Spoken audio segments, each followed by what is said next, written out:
Welcome back na naman dito sa aking channel. Panibagong araw, panibagong video na naman tayo ngayon. May ibabahagi na naman ako sa inyo ngayon na ritual. Ito'y simpleng gabay at simpleng pamamaraan at ito ay makakatulong sa inyo. At kung bago sa channel ko, ay huwag niyo pong kalimutang mag-subscribe at pindutin ang notification bell para palagi kayong updated sa mga bago kong videos.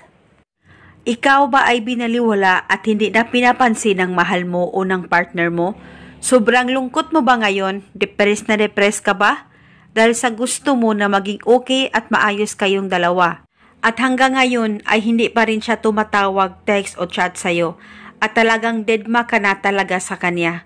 Gusto mo ba na maging okay kayo at siya ay tatawag at magpaparamdam sa'yo? At tuluyan nang manumbalik ang nararamdaman niya sa'yo? Kaya ngayon, gawin mo lamang itong napakasimple at epektibong ritual na ituturo ko sa inyo. At dapat gawin itong ritual sa tama at mabuti ang hangarin mo sa kanya. At gawin ito na buo ang loob at buo ang tiwala mo. At itong ritual na ito ay pwede mo ito gawin bago ka matulog o di kaya pagkagising mo sa umaga o sa kahit na anong oras na gusto mo. Paniguradong kikilabutan ka sa maging resulta nito. Ang gagawin mo lamang, umupo ka lang saglit, mag-focus ka at mag-concentrate. At pagkatapos ay pakaisipin mo siya ng maigi. At ipikit mo lamang ang mga mata mo.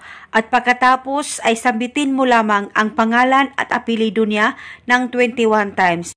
At dapat alam mo ang kanyang tunay o totoo na pangalan nang sa ganon mapadali po ang talab nito. At kung sakaling hindi mo talaga alam ang kanyang tunay na pangalan, itry mo lang kung anong pangalan na alam mo na binigay niya sa'yo. Basta tiwala lang, pakaisipin mo lamang siya at isipin mo na maging okay at maayos kayong dalawa at tatalab ang ritual na ginawa mo.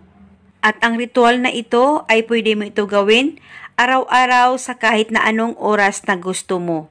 Basta mag-focus ka lang, gawin ito na ikaw lamang mag-isa at sambitin mo lamang ang kanyang pangalan at apelido ng 21 times. At gawin itong ritual hanggang kailan mo gusto. At eto muna sa ngayon, maraming salamat po sa panunood.